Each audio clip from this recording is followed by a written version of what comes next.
नमस्कार मंडळी, कशा आहात तुम्ही सर्व? आय होप तुम्ही सर्व मस्त आणि मजेत असाल। तुम्ही आपल्या कालच्या ब्लॉगमध्ये बघितलंच असाल की मी माझ्या माहेरी आले होते।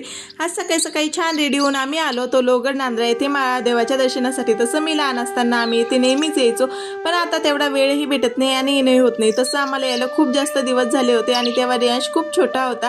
तर म्हटलं चला आता ना अधिक महिनाही सुरू आहे, त्यानिमित्ताने महादेवाचं छान असं दर्शन घेऊन येऊया। गडाच्या पायथ्याशी असलेल्या विठ्ठल रुक्माई आणि मारुती रायांचं मस्त दर्शन वगैरे घेऊन आम्ही निघालो होतो गडावर जाण्यासाठी। गडावर पोहोचल्यावर इकडचं वातावरण खूप जास्त प्रसन्न आणि शांत होतं। ह्या मंदिराचं वैशिष्ट्य सांगायचं म्हणजे हे मंदिर खूप जास्त पुरातन काळातलं आहे आणि अगदी दगडातलं कोरीव काम केलेलं मंदिर आहे। इथे तुम्हाला गणपती बाप्पांचं मंदिर ते तुळशी वृंदावन सगळं काही अगदी दगडातलं बघायला मिळेल।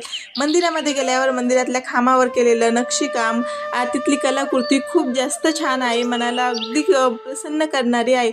येथे तुम्हाला वाल्मिक ऋषी, राम, लक्ष्मण, सीता यांचं सगळ्यांचं दर्शन करायला मिळेल। हे ठिकाण संभाजीनगरमध्ये पडतं। तुम्ही जर इथे आला असाल तर एकदा नक्की कमेंट करून सांगा।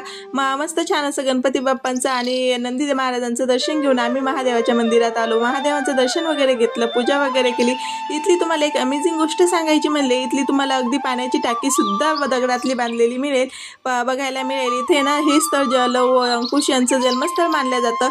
इथे वरती ह्यावेळेस मी गेले नाही, पुढच्या वेळेस गेले तर तुम्हाला नक्की दाखवेल। त्यासाठी आपल्या चॅनलला सबस्क्राईब करायला विसरू नका आणि कोण कोण ह्या गडावर आलंय तेही कमेंट करून सांगायला विसरू नका। चला आपण भेटूया नेक्स्ट व्हिडिओमध्ये, तोपर्यंत बाय।